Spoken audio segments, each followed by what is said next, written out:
Podcast Digital Dilema di season ketiga, episode keempat bersama Bapak Dr. Firman Kurniawan. Halo Mas Firman, apa kabar? Kabar baik, Mas Maksi. Siap. Terlihat agak lelah wajahnya, walaupun tetap senyum cerah. Biasa banyak kesibukan di akhir minggu kemarin, menyelesaikan banyak pekerjaan. Dan kebetulan kita tag di hari Minggu, hari Senin sudah menanti banyak pekerjaan juga. Begitu kurang lebih. Nah, teman-teman apa kabarnya? Semoga sehat-sehat, semoga semuanya dalam kondisi yang prima, walaupun kita tahu pandemi COVID-19 masih ada di sekitar kita. Oh iya, ini juga saya agak terlihat lelah itu karena baru booster, Mas. Oh gitu, pengaruh ya? Lumayan rasanya. Agak berdampak pada kondisi fisik gitu. Nah, jadi agak-agak. Bagus itu bisa mudik kalau memang sudah punya tiket. Tapi syaratnya puasa. Nah, itu yang susah. Kebetulan dari kecil belum pernah puasa. Nah, teman-teman menjelang Lebaran ini sebenarnya kan banyak berita positif lah, kayak mudik udah boleh tadi, asal sudah booster, syarat antigen untuk PCR untuk penerbangan mulai dihilangkan. Bahkan di beberapa negara status pandemi sudah diturunkan menjadi endemi gitu. Nah, ini yang menarik.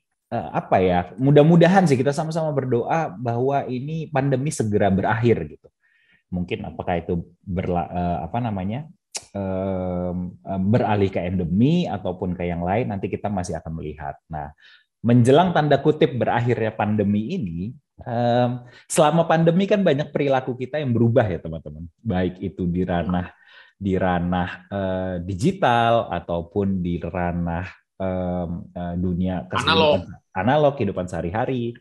Yang tadinya hidung udah nggak kenapa-kenapa terus dicolok-colok, terus sekarang mulai tidak dicolok-colok lagi, misalnya seperti itu ya.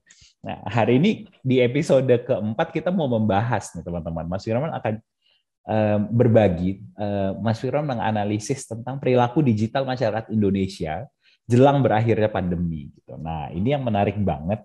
Apakah perilakunya sebenarnya berubah atau sama-sama aja atau gimana, Mas?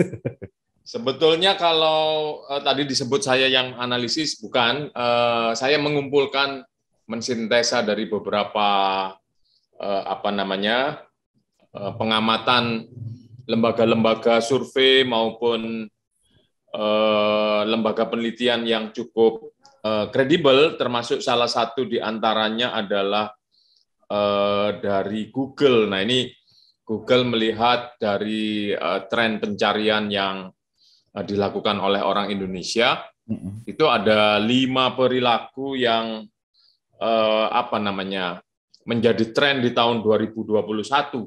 Nah, ini nggak bermaksud memindahkan ruang kuliah, tapi tipis-tipis menjadi menarik kalau kita sampaikan. Jadi bagaimana perilaku digital Indonesia jelang berakhirnya pandemi? Salah satu pandangan itu dari tadi yang saya sebutkan dari Google, bahwa masyarakat Indonesia itu semakin digital mainstream, semakin di sini disebutkan dipicu oleh pandemi. Jika tahun 2020 terdapat kecenderungan jutaan konsumen bermigrasi ke perilaku online, maka di tahun 2021 ditunjukkan daya tahan digital. Jadi perilakunya itu sudah persisten, sudah menjadi keseharian yang awet atau yang bukan perilaku yang nggak cuma pindah, darurat atau sementara. Nah, ini tanda-tandanya semakin digital, semakin kental perilaku maupun penggunaan perangkat-perangkat digital orang Indonesia, mulai dari pekerjaan kantor yang rutin, kemudian persekolahan dan perkuliahan, kemudian perilaku-perilaku sosial, bahkan beberapa teman sudah melakukan semacam reuni, itu nggak berkeberatan untuk tidak ketemu secara fisik, tapi dengan menggunakan Zoom atau medium online lainnya, itu tidak berkurang keseruannya.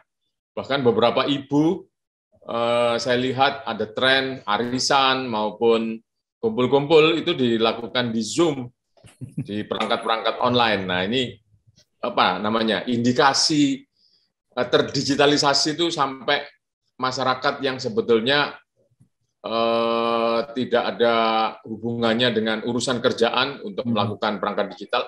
Bahkan mereka yang tadi kesehariannya tidak terlalu membutuhkan kehadiran perangkat digital, jadi memanfaatkan perangkat digital. Seperti itu antara lain yang terbaca di nomor 1. Nah, ini contohnya tertangkap oleh Google, 64% lebih masyarakat Indonesia itu menggunakan kata kunci transformasi digital. Jadi apa sih yang dimaksud dengan transformasi digital, lingkupnya apa yang terjadi di dalamnya, apa yang harus saya lakukan kalau saya ingin disebut transformasi digital. Kemudian juga lebih dari 195%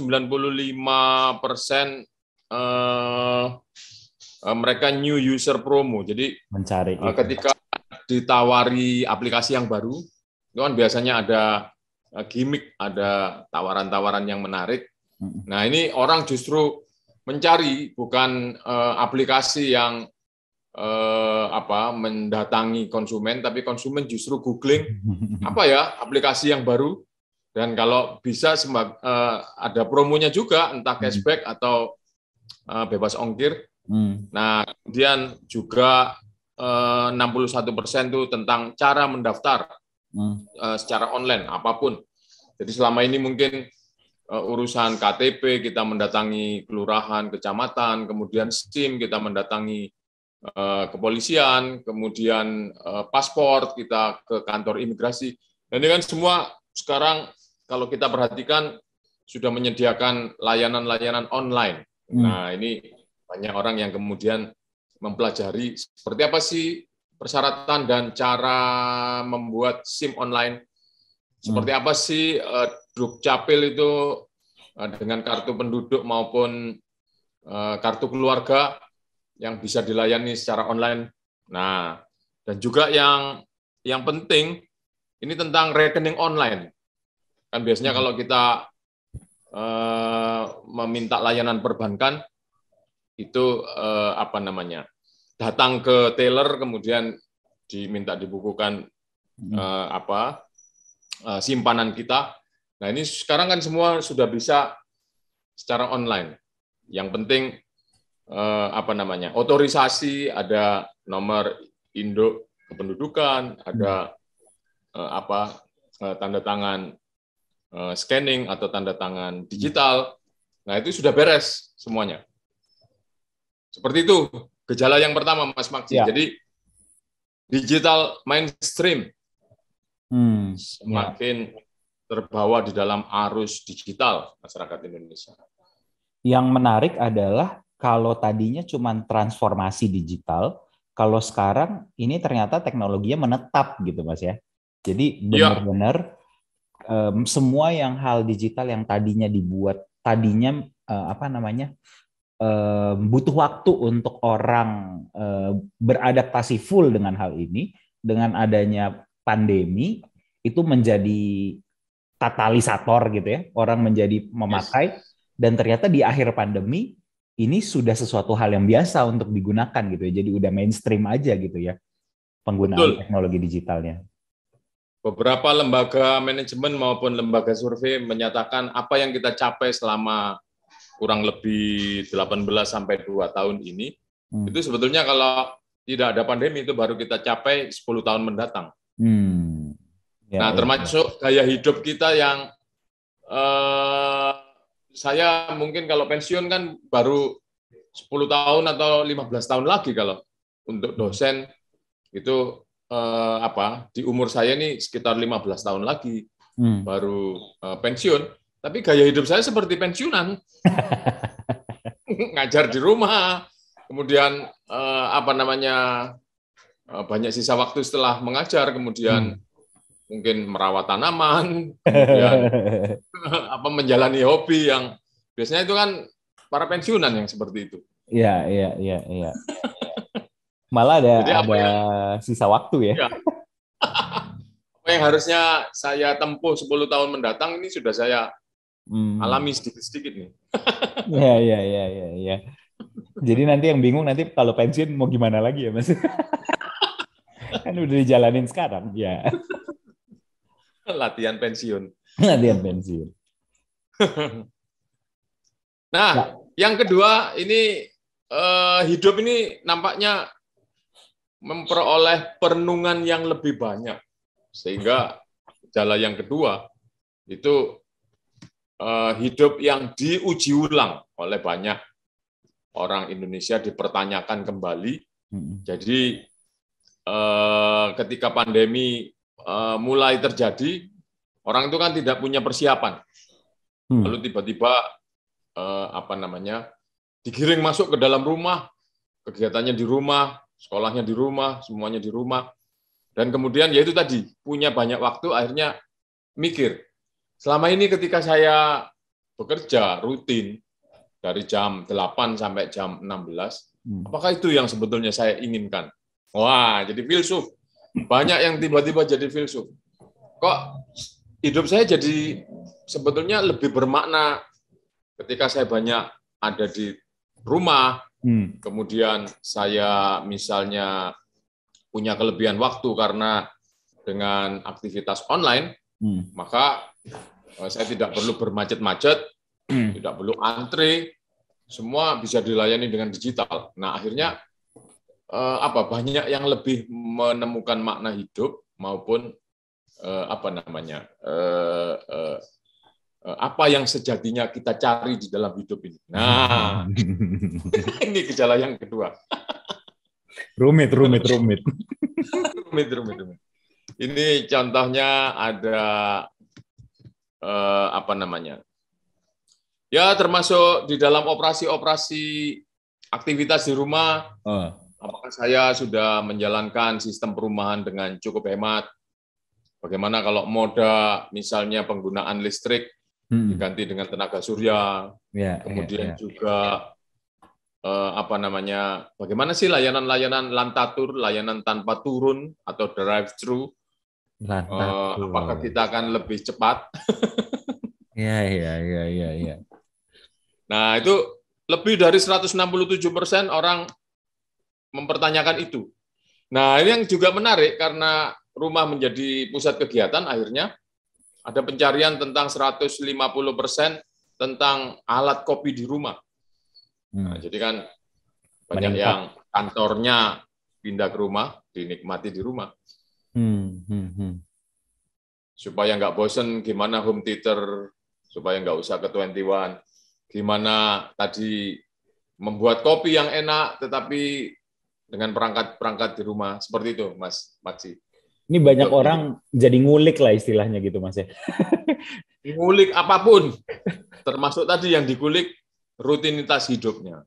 Hobi, terus ya memang banyak sih. Kalau dilihat hobi itu sangat berkembang sekarang. Kayak hobi yang menarik juga itu binatang peliharaan. Harganya sekarang naik gila-gilaan. Wah. Ya karena baik itu tanaman, baik itu ikan cupang di awal pandemi, termasuk saya korbannya gitu. Lalu sampai ke kucing sekarang harganya naik gitu. Itu ya? Memang karena ini sih ya, karena memang akhirnya karena harus di rumah, mengisi kegiatan di rumah. Dan itu yang kemudian jadi kayak apa yang harus dilakukan lagi ya. Nah, ini hal-hal ini yang kayaknya yang jadi kemudian jadi banyak dicari orang gitu ya, Mas. Betul. Hidupnya lebih bermakna. Kalau kita ingat ada puisinya Seno Gumira Aji Dharma, yang antara lain bayangan tentang kehidupan yang mengerikan di kota besar, yang setiap hari kita diburu-buru oleh waktu yang mepet karena waktu kita tersita oleh kemacetan. Dan kemudian sebetulnya dengan rutinitas itu yang kita jalani selama 30 tahun, itu berakhir dengan kita menjadi manusia pensiunan yang pensiunnya nggak seberapa. Nah itu betapa mengerikannya hidup di urban itu. Tapi memang akhirnya yang menarik kan ketika lepas dari pandemi ini, lalu nasib yang ini gimana gitu kan, Mas? Maksudnya ini kan kehidupan akan kembali seperti, ya mungkin pasti akan berbeda dari kehidupan normal sebelumnya ya, di new normal ini. Tapi kan pelan-pelan mulai transisinya kembali lagi nih kan, kayak kerja sudah mulai, kondangan udah mulai lagi kayak gitu kan. Nah, ini yang nasib alat-alat hobi ini gimana nanti? Bisa dijual. Iya, benar. Bursa produk second. Ya. Masih dalam keadaan bagus, baru dipakai 2 tahun, masih dalam keadaan bagus. Iya. Kalau saya sendiri mengembangkan hobi saya senang masak, mengembangkan resep-resep, dan beberapa di antaranya mulai saya jual. Iya, benar. Itu hasil dari ini juga, Mas ya? Hasil dari produk pandemi. 1 hobi, 2 cemas. Jangan-jangan setelah pandemi saya tidak punya pekerjaan lagi. Ya itu re-examine itu ya jadi gitu kan, Mas, jadi mikirin lagi kan. Betul. Ya. Jadi membangun jaring pengaman. Jangan-jangan jalan hidup saya jadi tukang masak ternyata gitu kan. Nah, kemarin tersesat. Sekarang kembali ke jalan yang benar. Iya. Jadi pemasak ternyata. Iya, ternyata jangan-jangan kita di situ gitu kan. Nah, ini menarik banget kalau misalnya banyak orang juga mikirkan mau ganti pekerjaan dan segala macam, itu juga banyak terjadi sekarang ya, Mas ya. Ya, betul. Betul sekali.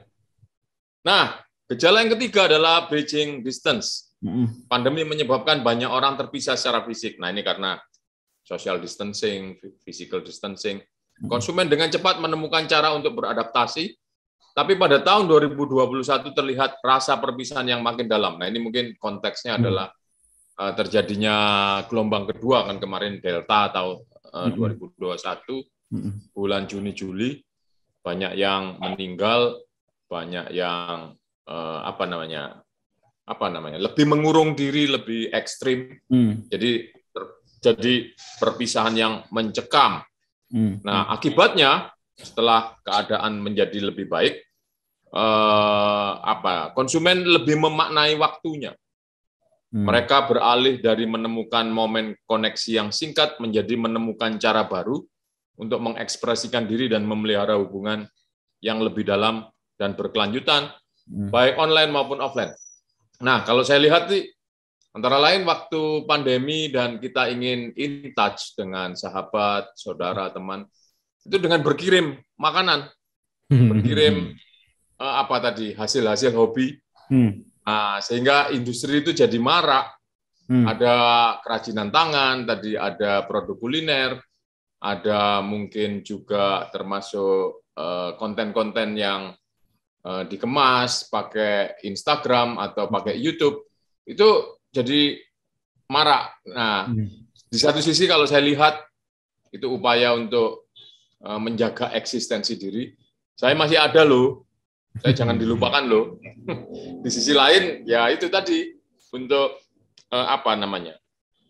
paling tidak ketika kita entah membuat konten atau mengirimkan produk kita pada sahabat kita, itu ada rasa masih terjalin pertemanan, persaudaraan, dan sebagainya. Nah, di sini misalnya ada pencarian seperti 200% lebih orang mencari dengan kata kunci konser virtual. Nah ini bagaimana hobi saya yang dulu di era sebelum pandemi menghadiri konser-konser internasional misalnya masih tetap bisa tersalur nonton konser virtual. Atau kalau musisinya sendiri dia akan googling untuk bagaimana sih caranya menyelenggarakan konser virtual. Nah, seperti itu. Kemudian juga lebih dari 30% tentang online conference, yaitu tentang di mana ada konferensi-konferensi online, maupun bagaimana cara menyelenggarakan konferensi online. Kalau kita lihat kan sekarang produk launching dan sebagainya itu canggih, walaupun online, tapi bisa dikemas sangat memukau, bahkan efeknya lebih dahsyat daripada di dunia analog. Nah, apalagi kalau ditambah teknologi augmented reality dan virtual reality, pasti lebih dahsyat. Nah itu, teknologi itu berkembang. Itu yang dikasih. Sepertinya ada upaya yang yang tadinya tuh cuman kita connected satu dengan satu orang lain, ini sekarang pengennya tuh ngumpul rame-rame gitu, kayak hasrat itu udah kelamaan gitu Mas ya. Itu kayak kalau dilihat nih kan sebenarnya kegiatan bersosialisasi, tapi bisa jadi bukan ke orang yang kita kenal gitu kan. Kita pengen berada di tengah lingkungan aja gitu, misalnya di tengah konser, di tengah conference gitu ya. Main escape room rame-rame gitu. Betul. Ya. Jadi kita bisa seperti orang lain kan, kadang kalau kita menghadiri konser yang di dunia nyata kan, ya itu tadi nggak kenal sama orang lain. Ya kita dipersatukan oleh kekaguman pada yang sedang berkonser. Kalau Tulus konser, kita sama-sama suka Tulus gitu kan. Nah itu bertemu dengan komunitas, ada perasaan yang sama. Nah ini rasa itu walaupun kita terpisah secara fisik, itu perlu dipenuhi. Nah dipenuhi dengan cara tadi, secara virtual. Ya. Menarik melihat sebenarnya ya ini kan berkembang ya Mas. Maksudnya waktu awal pandemi mungkin waktu ketika awal kita nggak boleh ketemu dengan orang, mungkin awalnya kita di beberapa saat kita kayak seneng sih. Maksudnya seneng dalam artian nggak perlu capek-capek ke kantor atau nggak perlu apa gitu, pasti ada senengnya di situ. Tapi kemudian kita masuk lewat masa itu ketika 3 bulan, 6 bulan itu udah mulai capek, bosen, bete, masuk ke tahap susah gitu. Nah, tapi menarik bagaimana ternyata manusia bisa beradaptasi begitu cepat gitu Mas ya. Sampai akhirnya menemukan cara baru tuh dalam 1 tahun itu berubahnya langsung drastis gitu kan. Drastis. Bahkan mungkin sekarang masih belum nyaman bertemu secara analog dengan orang banyak. Nah, mungkin konser-konser virtual atau MotoGP virtual itu akan menjadi tren. Jadi berlomba biarin aja di sana, tapi yang nonton di rumah. Ya. Benar. Kemarin saya juga sempat diajak salah satu instansi begitu.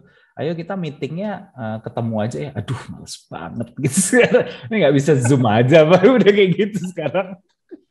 Iya, betul. Jadi ada rasa kok aneh ya, kok masih minta ketemu fisik ya gitu. Iya, benar. Kan Zoom aja bisa dan tidak mengurangi substansi gitu. Nah, benar. Padahal kita ketika harus keluar rumah itu sekarang, saya kemarin dari pusat Jakarta, dari daerah Sudirman ke rumah saya Depok, berangkatnya 1,5 jam, pulangnya 3 jam. Jadi itu untuk berkendaraan saja saya habis 4,5 jam. Sangat sayang. Jadi sayang, waktu itu jadi sangat berharga. Iya. Yang saya rasa nanti ini makin akan sangat menarik sih Mas, melihat gimana pasca pandemi antara generasi kolonial sama milenial akan bertindak nih. Kayaknya generation gap ini akan jadi masalah baru lagi nih, yang milenial udah nyaman dengan cara virtual, yang kolonial pengen ketemu gitu kan. Nah, ini kayaknya Nah, akan menarik kayaknya. saya kayaknya berarti di sisi milenial. Nah, nggak, saya takutnya antar milenial melihat ini akan jadi new normal, kolonial akan menganggap ini back to normal gitu kan. Jadi bukan new lagi, jangan-jangan balik lagi loh ke back to normal gitu. Berarti pandeminya kurang lama itu, 2 tahun Nah, balik. Kemarin karena waktu di kampus saya di salah satu pusat kota tadi, itu saya tanya, itu sudah mulai apa namanya hybrid. Jadi sepertiga siswa datang ke kelas bertemu saya di kelas, sepertiganya pakai Zoom. Nah itu saya tanya yang ada di kelas, gimana Anda? Wah Pak, banyak pengeluaran ini saya jadinya. iya Satu benar. harus biaya transportasi, 2 saya harus makan di kampus, 3 saya harus swab. Walaupun ditanggung sebagian oleh kampus biaya swabnya. Terus saya bilang, loh, mahasiswa sebelum tahun 2020 itu ya ngeluarin ongkos, termasuk biaya makan yang nggak ada, memang biaya swab. Jadi itu hal yang wajar. Wah, enak di rumah, Pak. Bener sih, bener. Sekarang saya udah mikir lagi, aduh mesti ngeluarin uang bensin ya gitu. Jangan-jangan uang yang tadinya uang bensin ini udah dipakai buat langganan Netflix, langganan YouTube, langganan ini. Aduh, jadi banyak banget sekarang ya pengeluaran ya gitu. Nah, sudah terlanjur tidak dialokasikan. Iya, itu udah agak dieliminir, terus kayak nanti harus jalan lagi gitu ya. Ini harga bensin mau naik lagi kabarnya nih. Aduh, Nah, langsung mikir gitu. itu mungkin. Iya. Kenapa biasanya bensin mau naik, itu biasanya ribut. Ini kok enggak? Iya benar. Karena banyak orang nggak pakai bensin.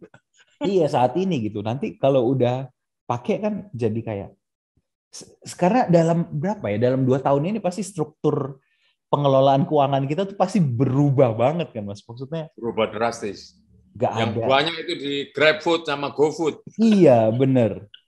Satu itu. Terus uang transport hilang, tapi mungkin uang langganan nambah gitu. Besok-besok kan ini tetap jalan yang langganannya. Gitu kan. Nggak mungkin dengan ini kita tidak akan jadi berhenti langganan kan sebenarnya. Produk-produk digital ini kan banyak kita konsumsinya sekarang. Betul. Ya, ya, Baik. ya. Nah, yang keempat, truth seekers. Dengan meningkatnya kesalahan informasi dan pelanggaran data online. Kan tahun lalu itu hampir setiap bulan ada institusi yang dibobol datanya, kebobolan data. Akhirnya manusia digital ini menjadi lebih skeptis daripada sebelumnya. Wah, jangan-jangan data saya mau dijual tuh, apa namanya, startup ini sebetulnya kan nggak untung. Lalu untungnya dari mana? Oh, jangan-jangan jualan data kita. Nah, waspada terhadap upaya penyesatan dan lebih cerdas tentang pilihan mereka. Konsumen juga lebih proaktif dalam menemukan sumber-sumber yang terpercaya. Nah, ini termasuk terjadinya infodemik, hoax, dan sebagainya. Orang tuh berlapis-lapis kalau mencari informasi. Jadi, katakanlah Profesor Dr. XIZ, dokter yang sudah guru besar, nah menceritakan tentang manfaat vaksin misalnya. Itu pun masih ditelusur, ini dokternya beneran apa orang yang ngaku-ngaku jadi dokter. Nah, itu apa namanya? Distrust society. Nah, jadi bukan sekedar truth seekers, tapi masyarakat kita nampaknya karena sering dibohongi, sering ditipu oleh persoalan data, itu menjadi distrust society. Mereka menggunakan penelusuran untuk memeriksa fakta klaim, meneliti nilai merek, memastikan keaslian dari merek yang mereka pilih untuk terlibat. Nah, jadi ini webnya Bank XYZ beneran atau web palsu? Kan sering waktu kita lapor kartu ATM kita misalnya tertelan, kita lapornya pakai Halo XYZ di Twitter. Itu cepat kan direspon. Hmm. Ternyata yang respon tuh tukang tipu. Dia memberikan nomor terus tolong hubungi nomor ini. Begitu kita hubungi, dia dengan bergaya sebagai profesional perbankan, terus minta nomor rekening dan passwordnya. Nah, begitu kita beri, 5 menit kemudian bablas rekening kita. Nah, banyak sekali kejadian seperti itu. Ya. Di sini indikasi-indikasinya lebih dari 40% Kata kunci. pencarian tentang online yang terpercaya. Jadi layanan-layanan online di antara marketplace mana yang paling terpercaya. Jadi orang ini yaitu tadi berkembang menjadi distrust society. Kemudian juga pencarian tentang official store. Nah, ada merek parfum tertentu yang juga parfumnya dijual di Tokopedia misalnya. Nah, orang lebih baik cari mana ini yang official store. Nah, jadi mereka tidak percaya. Mereka melakukan survei tentang keaslian sebuah produk. Nah, itu tadi. Intinya adalah yang di gejala keempat ini terjadi distrust society, Mas Maksi. Tapi ya sedikit banyaknya ini hal yang positif juga sih, Mas, ya nggak sih? Maksudnya orang jadi nyari tuh, kayak nyari BPOM lebih banyak gitu kan. Jadi nyari produk yang dia cari berkualitas apa enggak, online terpercaya. Ini secara behavior kan mungkin udah lebih, ini agak positif gitu kan, Mas ya? Positif, cuma jangan kelebihan kalau sampai katanya anak sekarang kena mental. Kalau sudah kena mental itu, jadi paranoid kan. Ya. Nah, itu yang tidak baik. Ya. Keponya sih udah bagus ya, tapi keponya bagus. Ininya yang bahaya. Mereka membangun ini pagar-pagar, membangun proteksi yang lebih sistematis, nggak langsung percaya. Nah, cuman ketika itu berlebihan akan tadi distrust society. Segala yang dari WhatsApp itu pasti hoax misalnya. Nah, udah akhirnya kita nggak bisa pakai WhatsApp. Ya. Oke. Berarti memang sebagai penyedia produk sekarang kita harus menyediakan informasi sebanyak-banyaknya gitu nggak sih, Mas, maksudnya? Untuk Betul. Meyakinkan mereka bahwa kita tuh sebenarnya ya aman loh gitu, apa gimana gitu. Betul. Ya. Nah, ini kan nanti jadi materi kuliahnya Mas Max itu hari Kamis. Consumer journey itu di setiap step harus disediakan informasi yang memadai. Iya, betul. Ya, itu tanda kutip jadi trik marketing sekarang sih maksudnya. Yang harus kita pahami adalah bahwa masyarakat sekarang semakin banyak bertanya gitu kan, Mas ya. Semakin banyak mencari informasi, semakin banyak karena ya mungkin karena pindah ke digital ini jadi agak ada yang pengalamannya ketipu atau pengalamannya apa gitu. Jadi kayak semakin kritis gitu.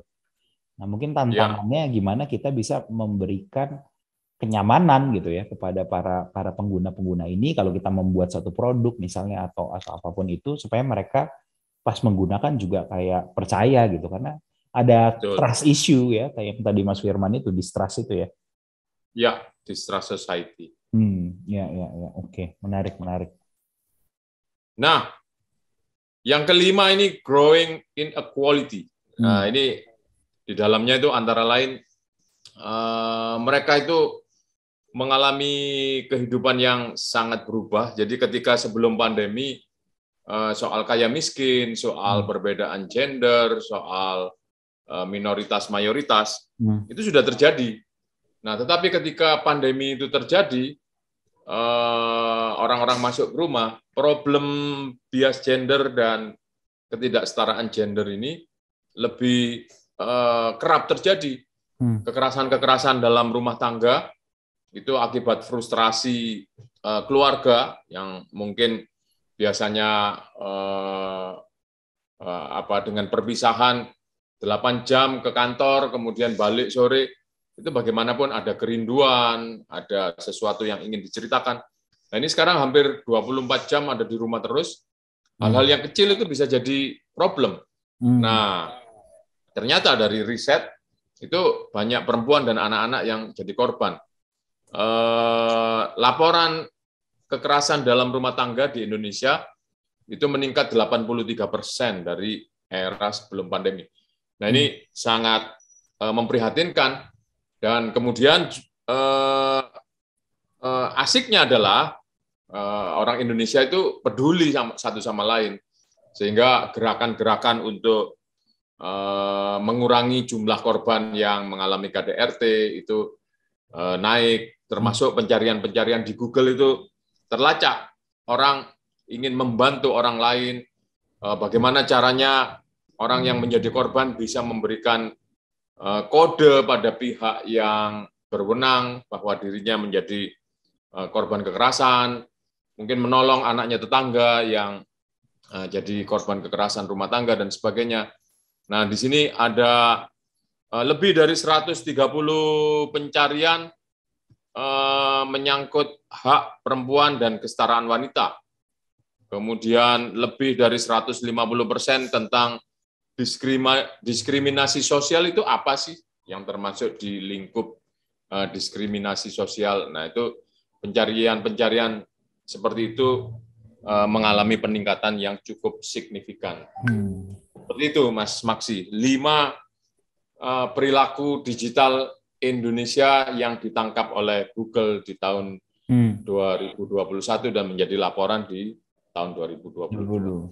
Memang kan Google melihat ini dari tren pencarian kata kunci ya, atau keyword, teman-teman. Jadi ini ada banyak sekali yang ternyata hal-hal yang dari tahun sebelumnya itu sebenarnya tidak ada, dan sekarang orang mulai banyak mempertanyakan hal itu gitu, tentang hak perempuan misalnya, diskriminasi, tentang kepercayaan terhadap produk, bagaimana bagaimana sih mencari produk yang aman untuk digunakan gitu. Nah, itu semua menjadi concern ketika ujung-ujungnya memang kayak ini sih, ketika orang benar-benar sekarang menjalani hidupnya tuh nggak taken for granted gitu, Mas ya. Maksudnya nggak cuma yang penting hidup, tapi mulai mempertanyakan banyak hal gitu dalam kehidupannya gitu.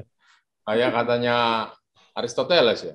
Wah. Hidup tidak dipertanyakan adalah hidup yang tidak layak dijalani. Ya. Iya, karena dan semuanya itu dia akhirnya dilakukan lewat digital, teman-teman gitu ya. Dan mencari informasi ini nggak tahu ya, mungkin apa karena dulu kita dipadatkan dengan kesibukan ya, Mas, makanya nggak ada waktu kayak untuk mencari. Tapi sekarang ketika betul. Ada di rumah, kita jadi banyak mencari hal ini dan itu gitu misalnya. Betul, cocok sekali. Jadi selama ini mungkin hidup kita jalani secara rutin dan mungkin tidak ada masalah gitu. Jadi ya udah, lempeng aja. Besok hari Senin jam 8 sampai jam 5 sore ngantor. Hari Selasanya begitu. Minggu depan ya begitu. Terus saja. Akhir bulan nanti gajian. Aman. Nah, itu pandemi mulai tuh digoyang-goyang. Oke, Anda mungkin boleh bekerja di rumah. Tapi ada perilaku-perilaku baru, ada yang atasan itu nggak kenal waktu, kadang-kadang ngasih perintah di tengah malam, kadang nagih kerjaan di hari libur, dan tadi juga gajiannya belum tentu rutin, karena kan kue ekonomi itu menciut selama pandemi. Nah itu jadi banyak tekanan, yang akhirnya kita filsuf terbaik adalah filsuf yang ada di tengah tekanan kan. Jadi bertanya, wah, apakah hidup saya ini adalah hidup yang memang saya inginkan? Ketika saya dilahirkan memang harus menjalani rutin yang semacam ini. Nah ini nampaknya muncul di tren pencarian di Google. Orang lebih mempertanyakan kehidupannya.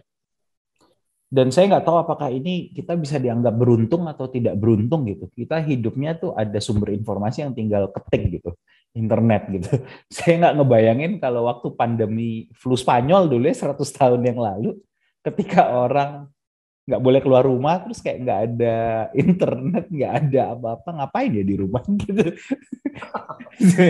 Mikirnya gitu. Tapi apakah ini juga jadi satu kutukan gitu, bahwa dengan banyaknya informasi, justru memilah informasi yang jadi susah gitu kan? Betul. Soal informasi, sebetulnya kan secara natural manusia ketika merasa dalam keadaan ketidakseimbangan informasi, selalu mencari. Betul, waktu flu Spanyol belum ada Google, tapi mungkin nanya ke kelurahan atau ke kecamatan di Iya, benar. Spanyol. Benar. Ya, itu yang menjadi ini sih, tanda tanya buat saya ya. Maksudnya jangan-jangan tuh pandeminya nggak bisa berhenti karena itu orang nanyanya keluar kan. Udah jelas sebenarnya harusnya nggak boleh keluar rumah gitu misalnya. Bayangin kalau nggak boleh. Yang meninggal. Iya betul Mas. Iya. Ya, kalau dari Mas Firman nih, kalau kita tarik konteksnya ke Indonesia gitu ya, apa kira-kira perilaku yang tidak akan berubah dan apa perilaku yang kira-kira kayaknya ini pasti akan balik ke normal sih, itu karena udah dasarnya kita kayak gini gitu Mas. Oke. Ya, yang digital mainstream itu merupakan pintu masuk yang bagus. Terkait topik minggu lalu kan kita ngomong digital transformation. Nah, ini akan mengakselerasi terjadinya digital transformation. Orang sudah paling tidak terbiasa menggunakan berbagai macam aplikasi, walaupun tadi diantaranya pakai aplikasi digital didorong oleh promo, ada potongan harga apa enggak, tapi itu adalah pintu masuk yang sangat baik. Nah, yang mungkin di antara digital mainstream itu tidak permanen, yaitu kebutuhan-kebutuhan kita sebagai makhluk sosial untuk ketemu, untuk ngobrol. Ketika perangkatnya tidak memadai, katakanlah kita tetap bisa bertemu pakai Gmeet, pakai Zoom, pakai Microsoft Teams, dan yang alat-alat yang lainnya. Tapi ketika itu tidak mampu menampung atau mewadahi kebutuhan orang bersosialisasi, pasti akan tetap akhirnya kembali secara analog. Ya. Nah, ini kalau lihat Jakarta kan sebetulnya di hari-hari kerja itu sudah persis seperti sebelum pandemi. Macetnya, kesibukannya, kemudian ya kumpul-kumpulnya, nongkrongnya di kafe ini, ya dengan syarat sudah vaksin 1, 2, dan booster, itu orang sudah merasa bebas. Ya. Apalagi ada riset kemarin survei, ternyata masyarakat Indonesia itu mempunyai 86% kekebalan, baik dari vaksin maupun sudah tertular. Jadi ini hampir mencapai herd immunity. Iya. Itu kata herd immunity itu sampai sekarang nggak kedengeran lagi. Masih dulu kayaknya banget ya. Baru denger lagi lah aku ini herd immunity. Udah lama banget. Betapa kita begitu lekat dengan jargon ya teman-teman, sampai yang kita kejar itu kan. Kalau sekarang kan jargonnya yang lagi terkenal apa ya? Minyak goreng mahal. Herd immunity itu kan kayak wah semua orang ngomongin herd immunity dulu kan. Mencapai herd immunity kayak nggak lama hilang sih.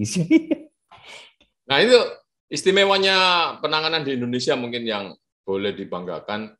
Amerika, negara maju, ini hari ini naik turun. Dan sahabat saya yang ada di sana, yang kerja di VOA, hari ini satu keluarga kena semua. Nah, padahal kalau kita sering mengkritik, Indonesia ini kan masalah penyakit biasanya nomor 1. Amerika tuh hebat itu. Ternyata enggak. Karena tadi semakin demokratis sebuah negara, semakin nggak bisa mengekang. Seperti kita kan diminta untuk vaksin, ya udah jalan, nggak usah banyak nanya. Suruh booster ya booster. Kalau di sana turun dulu ke jalan, protes. Akhirnya naik lagi, turun lagi, naik lagi. Jadi nggak beres-beres. Iya. Benar. kalau kembali ke perilaku tadi Mas, yang kalau menurut saya ya yang akan sulit untuk hilang, walaupun saya sangat berharap ini budaya ini hilang dari Indonesia, adalah budaya fotokopi. Kalau ngurus Oh, dokumen mesti bawa fotokopi ini. Kayaknya tuh ya. pandemi nggak pandemi juga tetap deh. Padahal harusnya kan ya udahlah gitu. Ya karena masalah data yang tidak terkoneksi dan segala macam kan. Apa yang Mas Maksi rasakan mengganggu? Fotokopi apa yang paling sering? Yang paling gampang tuh kalau mau ngurus apa aja mesti bawa fotokopi KTP atau bawa atau ngurus dokumen gitu-gitu tuh pasti ribet aja Mas, karena apa ya, nyari tukang fotokopi itu sekarang kan kadang-kadang ini ya Susah. susah, kadang dia ada kadang dia tidak gitu. Jadi Iya. Seperti mencari jarum di jerami itu. iya, Apa itu fotokopi? Mungkin generasi berikutnya itu nanya, apa itu fotokopi? iya makanya selalu saya ini sih apa, mengharapkan sekali cukup input nick aja gitu ya, input Betul. nick udah keluar semua gitu datanya gitu ya, biar nggak usah nyari-nyari kemana lagi, nanti bawa berkas ini bawa berkas itu, sampai sana cuman di iniin doang, cuman dilihat doang, terus kan ditumpuk lagi, terus kan nggak ini juga, tahu-tahu jadi Mungkin bungkus ada ini, Mas gorengan. Mas. Ada problem adopsinya, adopsi digitalnya itu nggak utuh. Jadi Iya, ketika misalnya kita e-KTP itu kan semua data sudah di sana, iya, tapi pembaca chipnya nggak tersedia di mana-mana. iya, Jadi betul, kan separuh. betul, betul. Akhirnya masih minta fotokopi. Kalau dia punya reader untuk membaca chip kan tinggal ditempelin, nggak usah ditanya. Terus simpan di datanya dia. Iya. Menurut teman-teman apa nih teman-teman yang para pendengar atau yang nonton di YouTube, teknologi apa, kebiasaan di anak di yang kayaknya susah nih, nggak bakal bisa digital nih. Kalau saya tadi kan fotokopi tuh. Nah, kalau teman-teman apa kira-kira yang menyebalkan gitu, yang berharap aduh ini nggak usah ada lagi deh gitu. Yang kebiasaan-kebiasaan ini sebenarnya bisa di-solve dengan hal digital gitu. Boleh komen ya, atau boleh boleh share pendapatnya ke Mas Firman tuh. Terakhir Mas, sebelum kita tutup, apa yang jadi harapan Mas Firman sebenarnya untuk para eh, em, netizen ya, bukan netizen juga sih, masyarakat pada umumnya, karena nanti kan bisa jadi udah jadi masyarakat analog lagi kembali gitu kan. Nah, Apa yang harus dipertahankan dan apa yang udah ini kita nggak usah kayak gini lagi gitu Mas. nah, itu tadi ada kata kuncinya. Jangan sampai balik ke analog lagi. Hmm, Itu harapan ya, saya. ya, ya. Yang sudah kita tempuh dengan bersusah payah menjadi masyarakat digital, itu kita pertahankan selama itu tidak mengurangi apa namanya makna atau substansi dari Hmm. perilaku Hmm. apa yang sudah kita korbankan selama 2 tahun dengan menahan diri nggak kumpul orang lain, menahan diri nggak datang ke mall. Hmm. Itu kalau hanya kemudian kita berubah dari pandemi ke endemi, kemudian balik lagi, itu sangat disayangkan kalau menurut saya.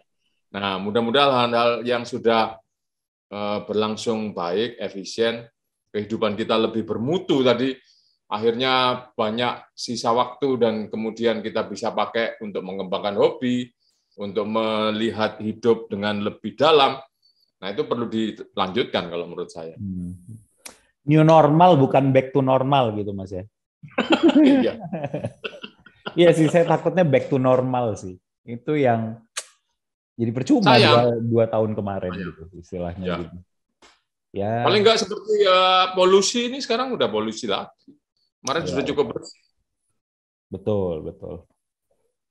Ya itulah, mudah-mudahan bisa bisa ini ya, bisa bisa perubahannya ke arah yang positif lah. Dan memang butuh orang-orang yang dari pimpinan itu yang mendorong, pimpinan baik itu perusahaan ataupun itu negara ataupun siapa aja lah gitu yang punya punya decision maker yang memang akhirnya komitmen untuk ya udah kita berubah nih gitu. Kalau enggak agak sulit sih rasanya. Kalau jangan-jangan pimpinannya juga yang masih yang balik lagi back to normal gitu kan.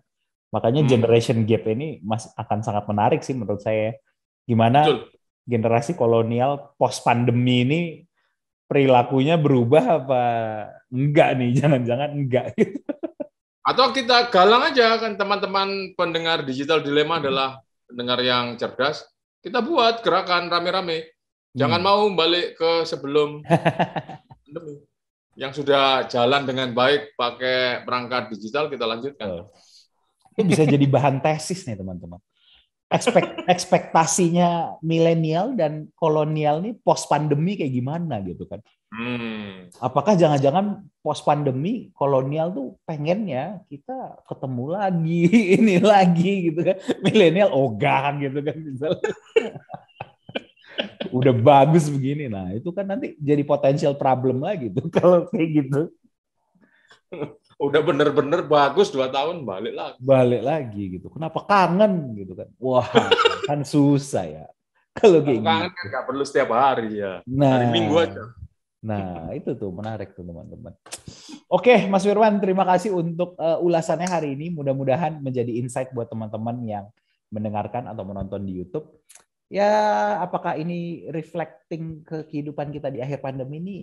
Nanti kita berkaca masing-masing ya. Boleh share komennya. Apakah oh iya benar saya jadi lebih filosofis nih Mas hidupnya gitu.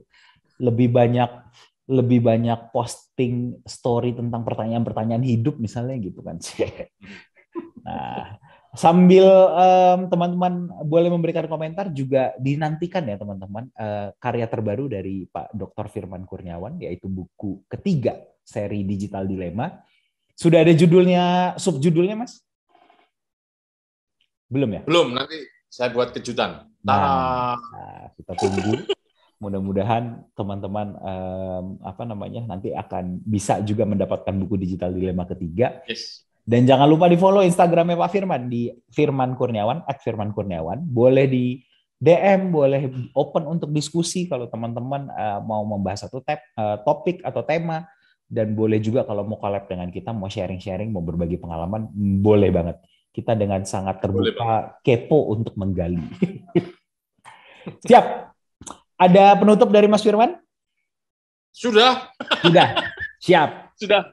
Yang sudah baik, lanjutkan. Oke. Terima kasih teman-teman yang sudah mendengarkan. Terima kasih untuk waktunya. Kita ketemu di episode selanjutnya. Dadah.